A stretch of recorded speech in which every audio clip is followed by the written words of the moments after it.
I'd like to welcome everybody to the Abramson Memorial, and I appreciate your presence as you are all very important in my parents' lives. I said I was going to keep it together. We'll see how well that works. This is the love story of Dorothy and Firestone and Larry Abramson, two kids that met in Detroit at Cooley High School when they were 14 and 16.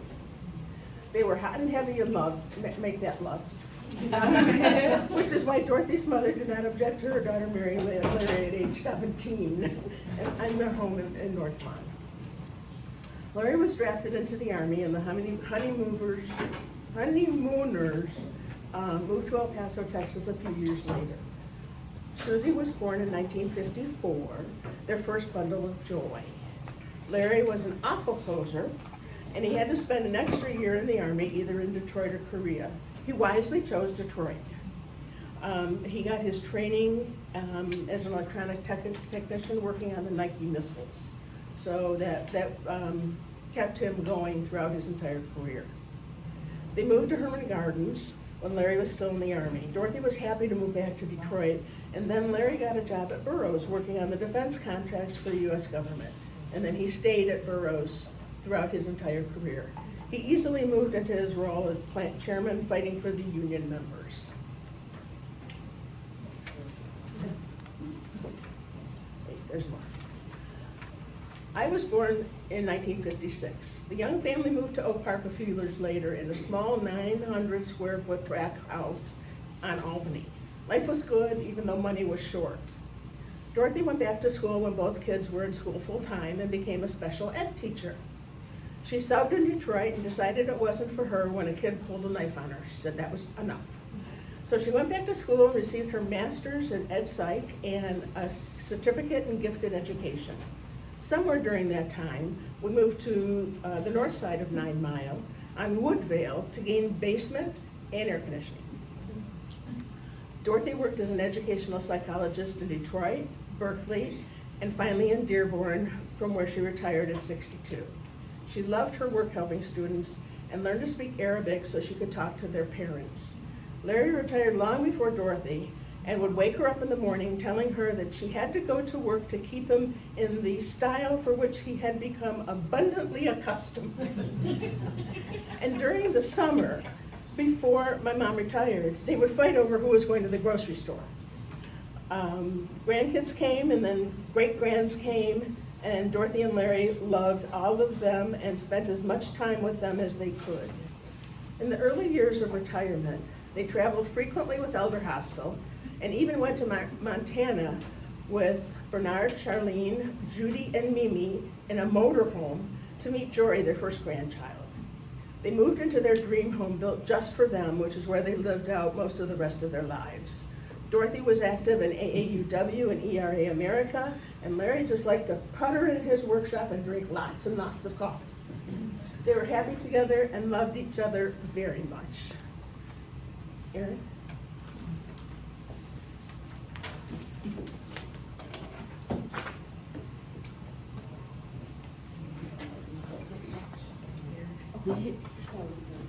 I already can't keep it together looking at all these pictures. And we'll make sure that everybody has access to them should they want. All right. From my earliest moments, Fifi and Papa were always there for me and always had my back. I remember living down the street from them when we lived in Oak Park when I was little. I used to spend so much time at their house. I remember Fifi and Papa working with me in the garden and letting me eat the scallions right out of the ground and the cherry tomatoes right off the vine. I thought they were the coolest because Mom would always make me wash everything first. I loved baking with Fifi so much, and I loved making Papa eggies with Fifi. She used to let me do that from the time I was like 2 years old. Fifi used to let me take a bath in the sink, even when I didn't fit anymore.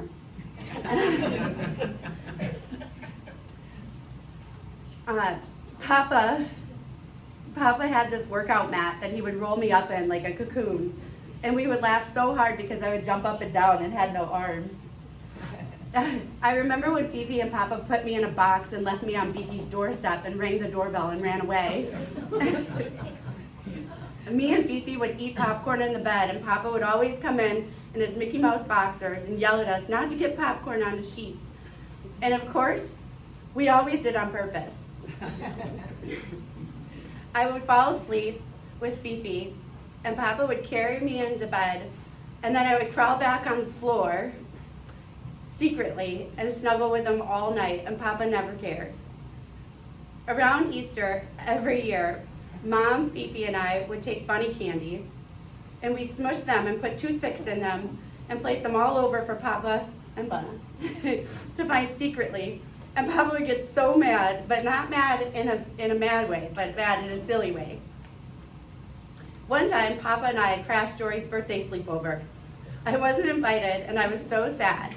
So we put on masks and our nighties, and we walked over and crashed the party. And we thought we were so cool.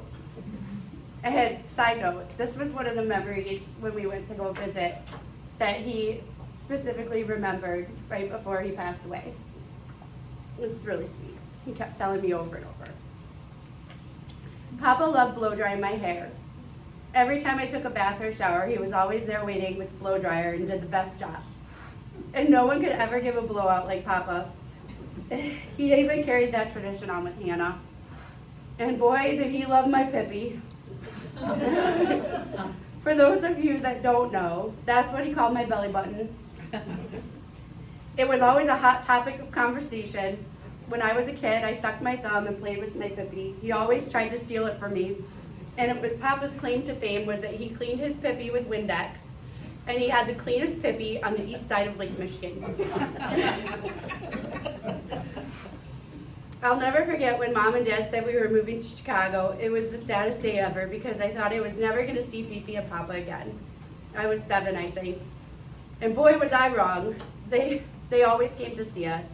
And they brought me back to Michigan. I remember riding in the back of their van. They would take out the seats and put a mattress down so I could lounge and snooze the whole car trip, and it was luxury. They took me to Washington, D.C. and Niagara Falls, and I loved going to Kensington and Greenfield Village with them, and to the Kellogg plant and eating cereal out of the box. And Fifi loved to tell the story to everyone about how the goat wicked me and wicked me. And when they moved into their new house, I was so scared because I thought everything would change because they were getting a new house. What was so cool was that we started signing the laundry chute every time we visited. And I loved their new house just as much as their old one because they were in it. I started to grow up a bit and began to bring my friends to visit with them, visit them with me. I started taking the train to visit too. Fifi used to laugh about the one time I came with my friend Greta, and I had hives all over. I told her that I must have had head cancer. And she laughed and laughed and told everybody that story. And there was the one time that I brought Sarah Berman, and I thought we were so sneaky, and we snuck out the window to the boys' house across the street. But I found out as an adult that Papa knew the whole time where we were, and he never said anything, but they just let me be a crazy teenager. I know I didn't always have the best communication, and it drove Fifi crazy, but I do know that they knew how much I loved them. And as I grew up, I met Joey, the love of my life, and Joey and Papa instantly were friends. And Papa no longer called to just talk to me. He'd say, "How's Joey? Could I talk to him?" And he and Joey would bond over their love of tools, fixing things, airplanes, and flying. And it was honestly just so cute. And they would drink coffee together and chat. And we started a family of our own. We lived in Chicago and then Wisconsin, and we were able to see Fifi and Papa a lot. Papa became Papa too because my dad was Papa. And we always said, "No, he's Papa too, T-O-O. Fifi and Papa too, of course, were always present. And I loved watching Papa with Camden. He called him Curly, and he had a special bond with Cam. He would call up and say, "How's my boy? Where's Curly?" And when Camden was little, he would just love on Papa too. Fifi would always take the kids to the store, and Hannah and Fee would go riding around Walmart on the cart together, and Hannah would just laugh and laugh because they'd bump into everything. When the kids were little, we would go to the apple orchard with Fifi and Papa, and the kids would pick apples. And Fifi loved reading to the kids, and they loved listening to her read. One of my most favorite memories is Fifi and Hannah and Camden in the pool at a hotel. I think it was for Sarah's bat mitzvah. And they were singing London Bridge is Falling Down, and Camden was going under the bridge, and they kept capturing him in the middle. And it was just so much laughter. When we moved to Florida, it became harder to see Fifi and Papa all the time, but they did come to visit as much as they could until they couldn't anymore. And the best part about our kids playing travel hockey was all the hockey we had in Detroit. They came to every hockey game that they could for both Hannah and Camden in Florida and Detroit, even if it was hard for them. I remember Camden scored a hat trick in a game, and Papa was there, and Papa said, "That's my girlie." One year, Fifi and Papa came for New Year's. It was one of the best I remember. Me, Joey, our kids, Jory, and her family played tricks on my dad and Debbie, making them think we spilled wine on my dad and Debbie's expensive rug while they were out of town. We celebrated when the clock struck 12, and we looked back and we saw Fifi and Papa share a New Year's kiss that was so sweet. It was such a nice memory that me, Joey, and the kids won't ever forget. One of the best things about moving back to Wisconsin was how much time we got to spend with Fifi and Papa towards the end. Before Papa passed, we came to visit in November, and although I know it was so hard on Fifi at the time, one of the best moments was when in the morning there was a pot of coffee made. And Fifi said to me, "Did you guys make that pot of coffee?" And we said, "No," and Papa proudly said, "I made it." And she said, "What?" And he said, "The kids are here." And Fifi couldn't even believe that he had done that because it had been months since he remembered how to do it. At 3 in the morning, I woke up and Papa was awake, and me and Papa had what we called a 3 a.m. party. We talked and talked all about his memories of me when I was little, specifically the party crashing, and about his love for Fifi and when they were young. And boy, did he love his Fifi. And when Papa passed, we came to visit Fifi in April before she moved, and one of my favorite memories was her playing piano with Camden, and her chatting away with Hannah about her boyfriend, asking all sorts of questions she didn't want to answer, but she did anyways because she knew it was just Fifi. And then Hannah and I came back in May to visit again for hockey. And in the very end, when we came in December, we shared so many laughs and memories. And I'm so happy that we were able to spend Hanukkah with Fifi. She said 2 days before she passed away, "Do you know how long it's been since I've celebrated Hanukkah like this?" And we brought her presents and made her smile as she watched the kids open the gifts that she bought for them. It wasn't about the presents though, it was about her getting to share the moments with her great grandbabies and me, Joey, and Bunna. Most people know that Fifi wasn't a big believer that there was anything waiting for her after she passed away. And it was really beautiful watching her go through the transition of believing. I believe having us there helped her find her way to Mom and Papa. She asked Bunna, Joey, the kids, and I, "Do you think I'll see them when I get there?" To which we replied, "We know they're already waiting for you." And when she said she couldn't wait to get to Northport with Papa, then I knew she believed and that they were there. We were able to spend such sweet moments together that I'm really grateful for. And when Fifi was nearly gone, she called for Hannah to come hug her. And then she called for her sweet baby boy, Camden. And I know she saw Mom and Papa when she took her last breath, and she opened her eyes and turned and opened them and looked at me. And then I knew she saw them. I felt it and I knew they were there. And while the memory made me sad at first because she was gone, it now makes me happy because I know it was her telling me that she saw them. And while these memories are really hard to share, I'm lucky, really lucky that we were able to have them.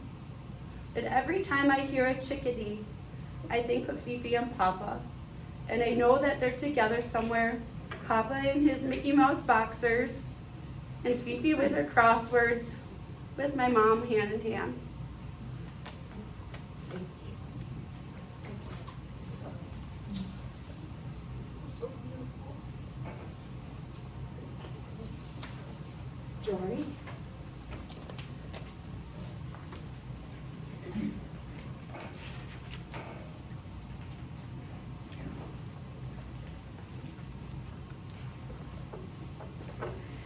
I didn't prepare a lot of words to speak today. I have too many stories, and Aaron told so many of them, and so many great memories of my grandparents, especially my grandma.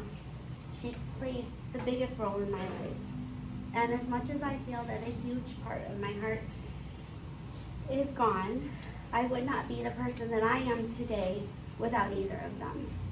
Many children don't get to know their grandparents the way I got to know mine. They were not typical grandparents. They were part of the tribe that raised me. And every day that I pick up the phone to call my Fifi, to tell her something big or something small, I stop myself before the tears start to fall. And without fail, I look outside, and there's always a beautiful butterfly or a bright red cardinal. I know that all I ever wanted to do was make them proud, and I know that I did that, and I will continue to do so. I will forever be grateful for my Fifi and my Papa, and the role models and the teachers they were, and most of all, my best friends. Thank you.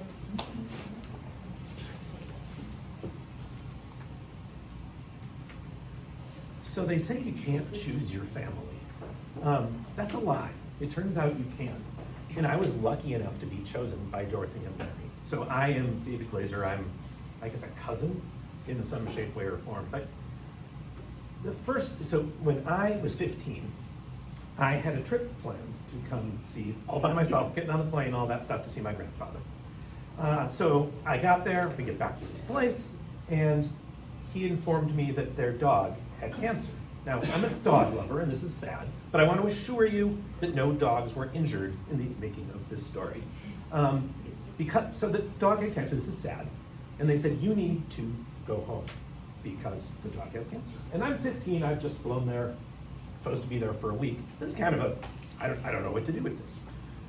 Dorothy and Larry heard this, and they're like, you're coming over here. And I went over, and I spent that week doing crossword puzzles, polishing rocks, fixing things with Larry. I had a lovely time, and I had family.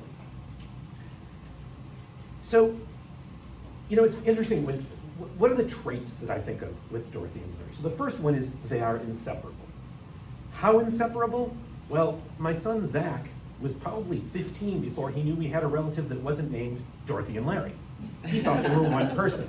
And that's a little younger than that because he met them, and what are they like? They're funny, right? Many of the jokes don't translate really well here because it's really part of their quick wit, because they were both wicked smart. And so as they would make funny jokes, I can't do many of them here, but I'm sure everyone here has the inside joke that they have done with either Dorothy or Larry or both of them. They're incredibly kind. It's interesting, both literally and metaphorically, they were stewards, right? They were raising people. Dorothy was doing it with her students, who she talked about proudly, with her family members, that she talked about all of the time. Larry did it with people at work, and I wonder if there's anyone in this room that didn't have Larry fix something of theirs, right? So those were kind of many of the traits, but I want to close with an observation about them. I think Dorothy and Larry, everyone has loss. They say often that you can't have life without loss, and that is true. But they had more than their fair share of loss. But the way they handled it, I think, is extraordinarily instructive, right? There's a saying, it's kind of a mean thing. You're dead to me is something someone says, and it's cruel, it's insulting, whether the person is dead or not, right? You're dead to me means you're not going to talk about this person anymore. What an unkind way to act with anyone living or dead. They had people that were important to them who they'd lost, but those people never disappeared. They stayed in the stories, they talked about them lovingly, and they lived on for all of us. But that didn't mean that they stopped living. They continued to live, and they welcomed new people into their lives in a really admirable way. And so I guess really my takeaway in all this is that if you find one person in life that you want to emulate, that person should probably be Dorothy and Larry. Shower.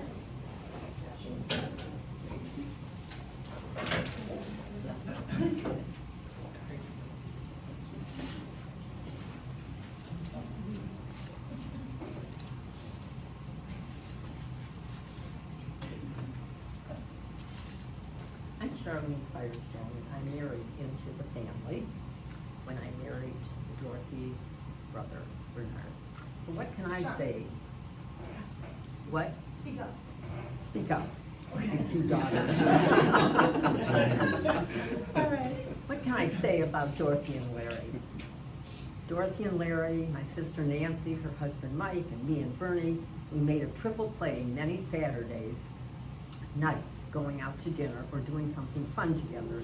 And we also traveled together to fun places like Sanibel and St. Croix. Our special place was Northport, Michigan, thanks to our next door neighbors. We walked the beach, picked fresh cherries, played games. Larry spent a lot of time with his fly swatter wherever we went. And when he was done swatting the flies on the inside, he went to the outside to get them too. And, oh, I'm gonna lose the little thing I just sort of got. Larry and I had a special kinship because we both married a Firestone. And we always had a lot to talk about because of that. I am sure you agree with me when I say that Dorothy was the smartest woman I have ever known, and also extremely clever. She was also always working a crossword puzzle, reading a good book, and she made sure that she made recommendations to me when she really liked a book. I was a lucky woman on that point. And she also checked in with me regularly to make sure that I'd really read the book. Most of all, she kept me laughing all of the time. And Dorothy wrote poetry, and here's one of my favorites. It happened to be the only one I could find at the moment. So, but this is in honor of my hysterectomy that she wrote a poem. And this was in the winter of 1985. Auntie Charlene is doing good, so much better than we thought she would. She's trying as hard as she could. Good old Auntie Charlene. Auntie Charlene looks really sweet from the top of her head to the tips of her feet. Even her stitches are probably neat. Good old Auntie Charlene. Auntie Charlene needs her rest. Listen to her, she knows best. So Beaky, my husband, don't you be a pest. Good old Auntie Charlene. Auntie Charlene is doing well. How do we know? How can we tell? Could it be her farts are beginning to smell? Good old Auntie Charlene. Thank God this is the end of this verse. It couldn't have been any worse unless we made fun of the nurse. Good old Auntie Charlene. And that was good old Auntie Dorothy, clever, smart, wonderful. And good old Larry, he was a sweetheart, really. And, oh, and yes, let's not forget, most of the time, is it time to cuddle? Looking here. I came across a poem by W.H. Auden in the tradition, in our Jewish tradition, we honor the anniversary of our loved one's death by lighting a candle that burns for 24 hours. So this is how I will remember Dorothy and Larry. At the opening of the buds and the rebirth of spring, I remember Dorothy and Larry. And at the shining of the sun and in the warmth of the summer, I remember Dorothy and Larry. And as long as we live, Dorothy and Larry will live, for they are now a part of us. Thank you very much. Thank you. Leanne?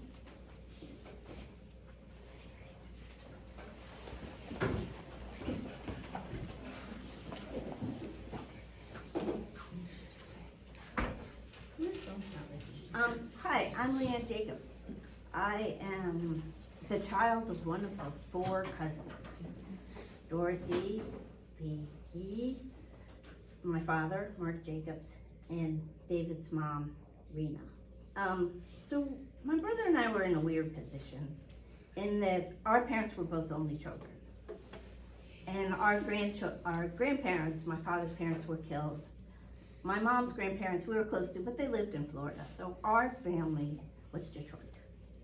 Our family was Thanksgiving, Passovers at Beaky and Charlene's, playing sardines, for God's sakes. I mean, so we've spent nights at Beaky and Charlene's house. We spent night at Dorothy and Larry's house. We were at Auntie's house when that was all possible.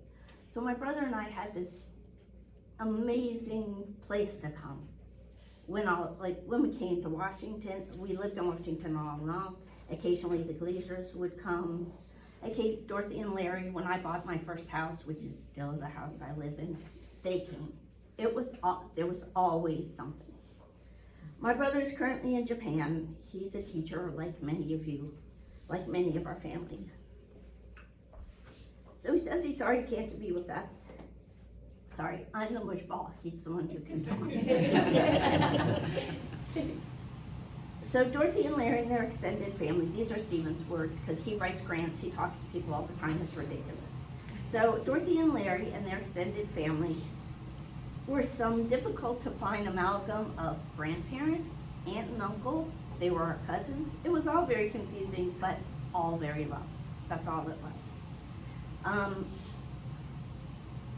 He's saying in first grade, he was talking about Dorothy's later life when, as a special educator, my nephew was on the autism spectrum.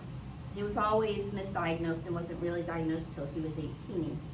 But as soon as they got something that some educator was trying to define in Noah, it went to Dorothy. And she would always read it and say, they're doing right by him, this is what they're doing, it's okay. And that was really important for our family. Larry's wooden birds now live from our parents' home in our home. So there was 3 of them. So I got 2 because I'm the youngest and Stephen only got 1. As we got older and my mom was no longer with us, my brother and my father lived in Rochester, New York. And my brother, unfailingly patient, with probably the most difficult of the Firestones, would get my father from Rochester, New York to Detroit to spend time with Dorothy and Larry. And as combustible and crazy as the 3 of them could be, they continued to be. And it was important for my dad, and it was important for Dorothy and Larry. And there was just so much love. Stephen says, the last time that I brought them together, Dad required more support and management than he had in years past. Dorothy and Larry both pulled me aside to tell me that they appreciated that I had put the effort to make the visit happen. Larry told me, if I had a son, I'd want him to be you. Thank you for the time. Thank you. Me too, listen, Judy.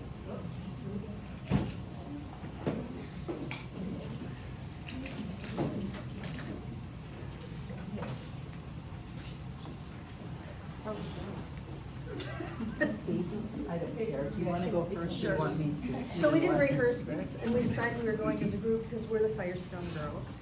And we're the nieces of Dorothy and Larry. So I can go first because I'm the oldest. What can I say about my Auntie Dorothy? She was so smart. She had a wicked sense of humor. She found it hard to bite her toe. She was an avid reader and a news junkie. Typos and misspellings would jump out at her when she read. I only know this because she asked me if it happened to me, and it does. Like, I can immediately see if something's spelled wrong. She was a woman from a generation where bright, ambitious women were often constrained by societal and familial norms. She was full of righteous indignation about this and the other injustices of the world. She was my connection to the Firestone family, especially since we lost my dad. I don't have a lot of memories of Dorothy. Growing up, there were birthday parties, of course, and Thanksgiving dinners and seders. When I was about 10, she asked my parents if she could IQ test me for one of her educational classes, her psych classes. I remember being very honored at that time, but also terrified that I would be a dud.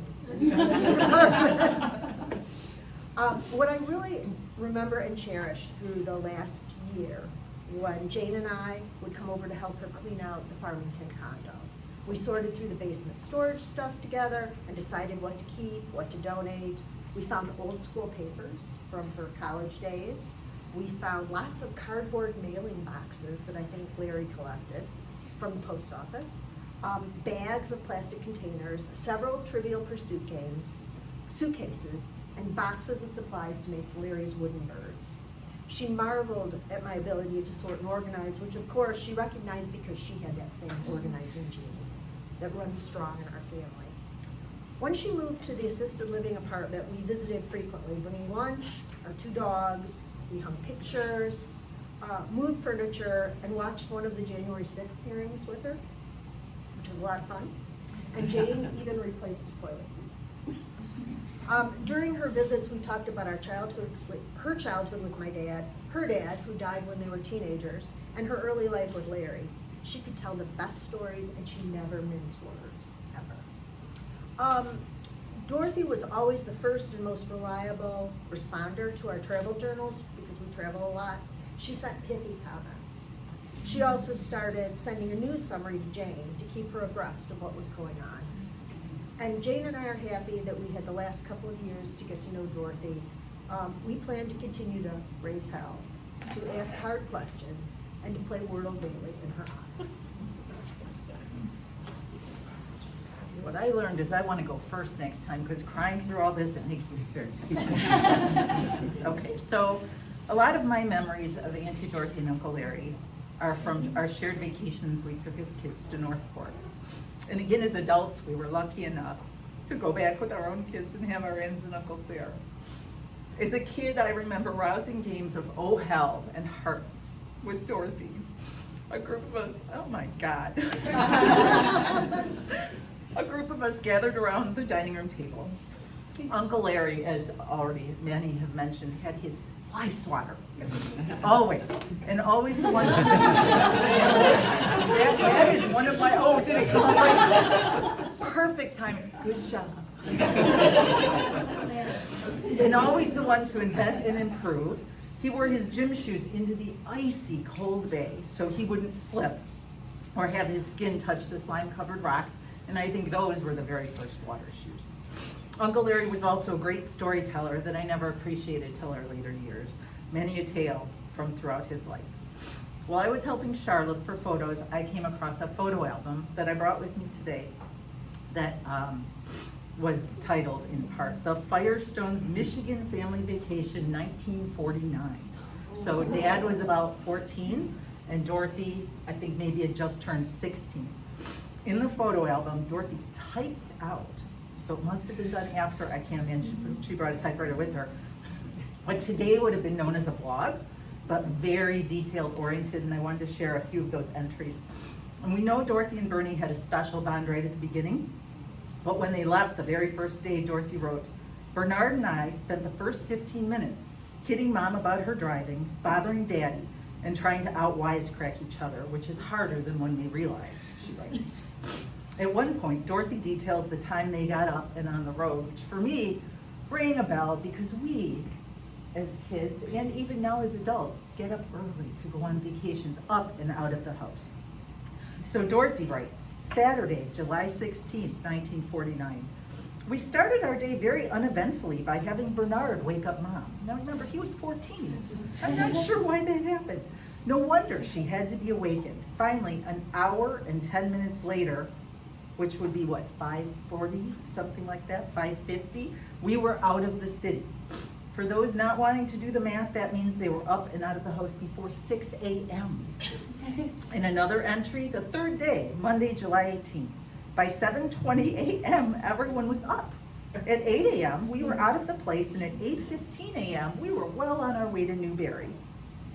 My sisters and I were always early birds, and now I think I know why. But Dorothy and Larry, who met at a very young age and were together through it all for 70 years, through the love they created with their kids and their grandkids and their great-grandkids, and the unavoidable sad times that make up a life well lived, the two of them together, well, they were a force, weren't they?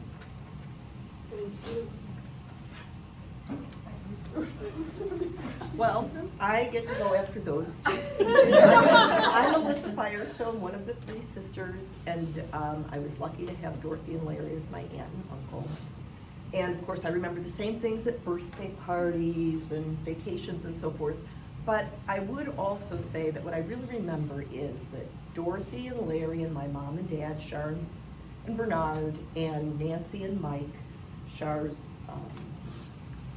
sister and brother-in-law, they had so much fun together, and they were zany and raucous and extremely rude together. And they really showed me as an adult how much fun you can have in your irreverence. And I just want to say, they set a high bar, because in reality, I don't often have as much fun as they did. That is, we knew that they had. So there's that. But when I grew up, I got to know Dorothy in a different way.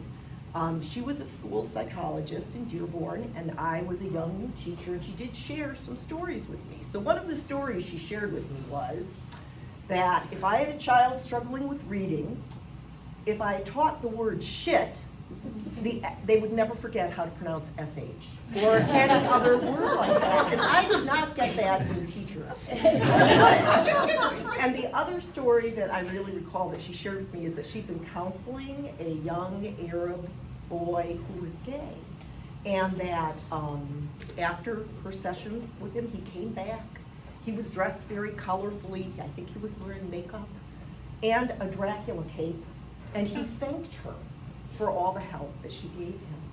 And that really there's no greater reward as an educator than to be thanked by your students for the help that they give you. When I got married and I had a house, Dorothy had a beautiful garden, and she shared with me her daffodils, her big King Alfred old-fashioned daffodils, and her black-eyed Susans. And what I'd like to say is my whole front yard is full of Dorothy's plants, because they thrived and they multiplied, and I didn't have to do anything. She knew to give me the very best gift that's going to endure forever. And I'm very grateful for that, and I get to think about her when I see my garden. I wanted to share this about Uncle Larry, who, as everyone has said, is a real fixer, and he was so ingenious with things that he did. And of course, my dad didn't do that at all, so it was really miraculous that he could. But this is a story about their house that I visited, a year or so ago, and that we were renovating our kitchen, and I was looking for organizational things that I could put in our kitchen. So I'm looking at everything, and I'm asking, well, you have your utensils here, where did you get that? And you have your cookie sheets here, where did you get that? Blah, blah, blah, blah, blah.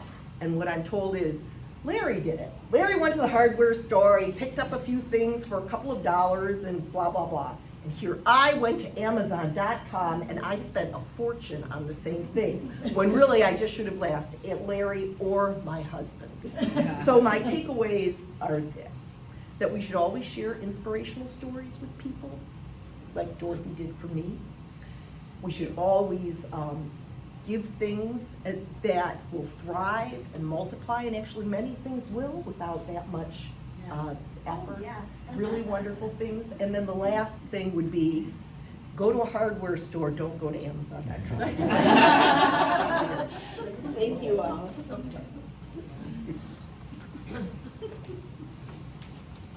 Is Marcia here? Marcia? No. Okay. Well, I'm going to read something from my cousins and David's parents, from Rena and Barry Glazer. They weren't able to make it here, and so Rena sent me something so I could read it in her words. There are 4 grandchildren of Max and Helen Firestone, and I am the youngest and only surviving cousin. I don't know if I'm going to get through this or not. You want help? Make David do it. No. I didn't know I can do it. Dorothy was like, I'll channel my mother. So let's see. Dorothy was like a big sister to me. When she and Larry moved back to Detroit from El Paso, where Larry was stationed in the Army, I spent a fair amount of time with them. I babysat for Susie and later for both Susie and Barbie. The family joke was that the girls liked to rummage through my purse and see how much Kleenex I had in it, as I always carried a lot of it. I remember Dorothy convincing my mother to allow me to wear lipstick. She stood up for me like that with my mom. She was my champion. When Dorothy and Larry got married, I was the only young cousin at the wedding, as my parents and I were living in Cleveland at the time, and my mom and I came back for the wedding. I felt really honored to be there. After I went away to college and got married, moving to St. Paul, Minnesota, I always looked forward to coming back to Detroit to visit, or having Dorothy and Larry come visit us in Minnesota. When my boys were born, they developed a special relationship with Dorothy and Larry. Larry became Tickle Ickle, or Larry Heisel, after one of the Minnesota Twins players. David and Joel always enjoyed visiting them, as well as with Susie and Barbie. I'm incredibly sad that a stroke has kept me from attending this memorial in person. If it weren't for this condition, I would have been there to honor these wonderful cousins. I'm thankful that they have wonderful meetings, or wonderful memories of our times together. thank you. Oh, I don't know who's next, I have to look at my notes. Yeah.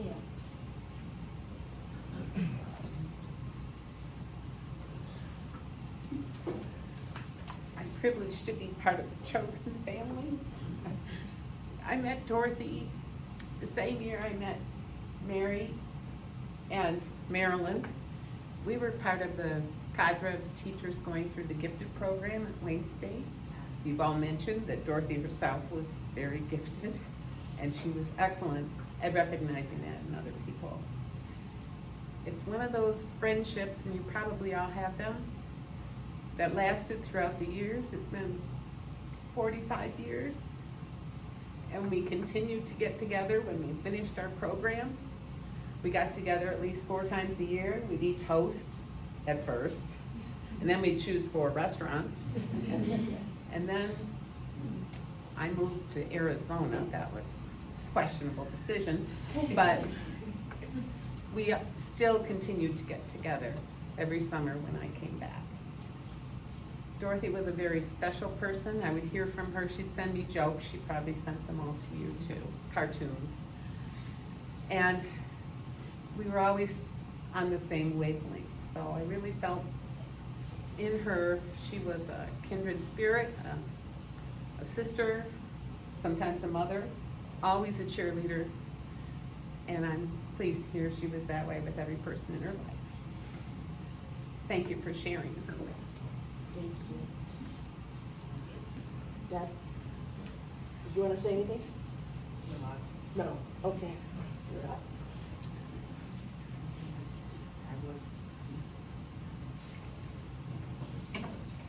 Do you need some help?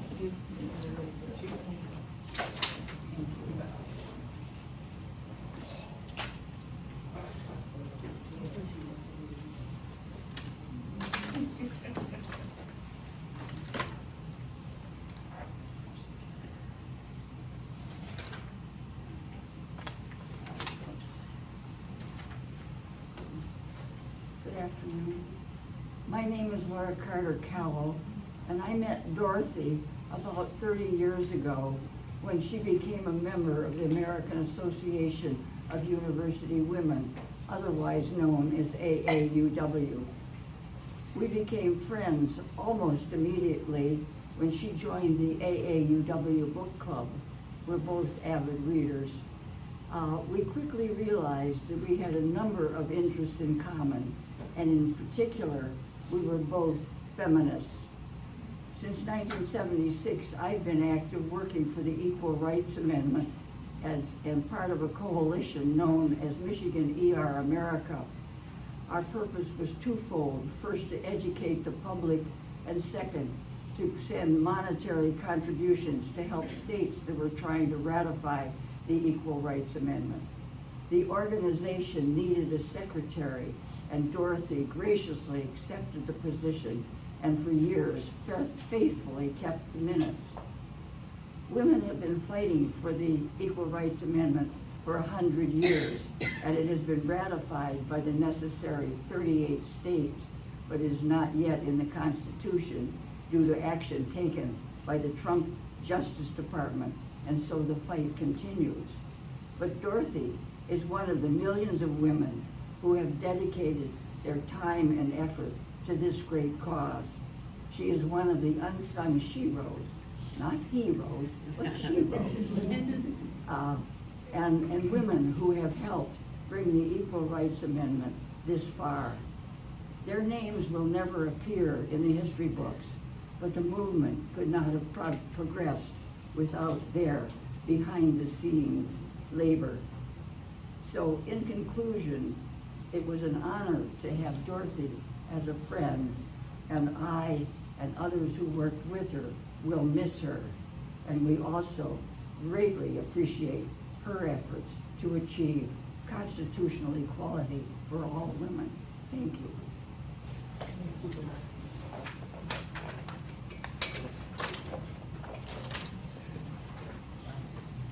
Is there anybody else who'd like to speak? Ron, you're up.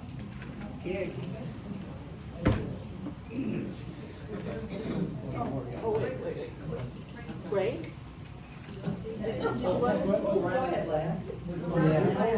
I'm closing. I'm the big selfie. Go ahead.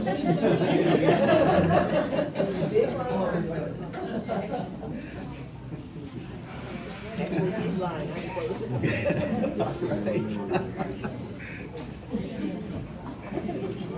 I'm Frank Callis. I'm married to Alyssa for how many years now?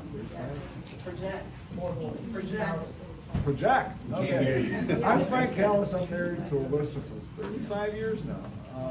And I was very happy to marry into this family. Dorothy and Larry were great people.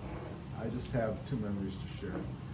Dorothy shared a love of puns with me, and we would send emails back and forth with our favorites. And when I retired, she gave me a book of 400 puns. Even I had an overdose of that.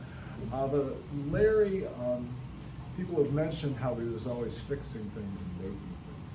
And at one point, we had a leak in our boiler valve there, and I had to figure out what to do. I didn't want to just roll the basement floor, so I got a little milk carton and I drilled a hole and got a little brass fitting and ran a little plastic tube to the drain. And I thought, what am I going to call this thing? And of course, it became an Uncle Larry.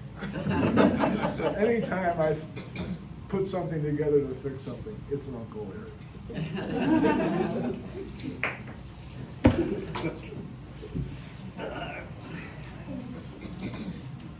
I'm going improv. Uh-oh, 5 minutes and that's it. It might not be that long, but a lot of what was said today are things that I would have reflected on. But I think back 51, almost 51 years ago, July would be 51 years ago, I was sitting on my front porch, Oak Park, Michigan, smoking a cigarette, contemplating life, and our next door neighbor comes home with her friend. And her friend and the next door neighbor come over and talk to me. And I can't remember the exact conversation, but I remember the last sentence. Do you want to join a band? And we found a new band member, Susan Abramson, my late wife, and the oldest daughter. 2 weeks later, if my recollections are correct, I got to meet the parents. And those of you that have some memory of me at that time, I was freshly out of the Army. I was growing my hair long. I had a little bit of a mustache. I used to wear a field jacket. And I owned a taxi cab. And being the daughter of girls, and now granddaughter girls. I can only imagine what they thought when I was being introduced to the parents. It was, oh my God. Now I know for years we had a little contentious relationship. And especially when the decision was made that we were gonna move to Alaska, Susan and I. And I could only see it in their faces. They're going to Alaska. I found out a little bit later they were really happy that we stopped to see a friend of mine in Montana, and that's where we settled, because that was a lot easier to get to than Alaska. And we also found out that Jewish people don't make good pig farmers. That was a lesson learned. But over the years, Dorothy and I had a really strange relationship. And as somebody already mentioned, she always wanted to give me an IQ test, but I never did. But the one thing I'll think back is when Trivial Pursuit was big, and Dorothy and I would be playing Trivial Pursuit, we were always partners. And we always, pardon me, kicked ass. Because when it came to music and current movie trivia, I was there. Dorothy knew everything else. You know, and I always wanted to say, I forget what the program, it may have been Jeopardy. I thought her and I should go on TV together as partners. I have to be careful how I say this. I really think that when we had kids, our relationship changed. They became more like parents to me. I knew Dorothy and Larry longer than I knew my own parents. And I know Dorothy and Larry always had a hard time figuring me out. But there's one, I hope, there's one story where Barb, Larry, and Dorothy came to Chicago. Sue was an event planner. And we had a big event. And Larry and Barb were helping us out. But we didn't know what to do with Dorothy. She just didn't have a place. And we had accumulated, because we had bills to pay and stuff, but we accumulated about $65,000, $70,000 in cash. And I figured, oh, well, we could have Dorothy organize and count the cash. This was before the machine. So we put Dorothy in we had the presidential suite, that was our meeting room. We put Dorothy in charge. She was sitting there, and I remember literally baskets. We poured on the table, all this cash. She was so flustered because she'd never seen $70,000. Really, I hadn't either. That kind of money. But she, I forget if it was you or your dad had to come in and organize all that money. But Must have been my dad. Must have been your mom. But I think she realized that we're running a business, and we were business owners. When Sue passed away, which it was hard for everybody, they really stepped in with me and my family. And then I met, if you don't know, my bride-to-be after 14 years. They accepted Debbie's family as our own, which was, it meant a lot to me. And it just helped when the process is as we all know, when you lose somebody. So the acceptance just made it easier. And like I said a little while ago, Dorothy and Larry were parents to me, and they're going to be greatly missed. There's a lot more stories I can tell, but I was only limited to 5 minutes. Okay. Okay, here we go. Let's see if I can do it this time. My mom never met a stranger. Her friendliness resulted in people she didn't know telling her their life stories. She did the New York Times Sunday Puzzle in ink and rarely made mistakes.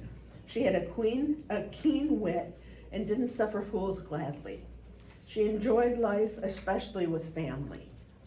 My dad was a kind and gentle man. He was often quiet, but once he got going, it was really hard to stop him.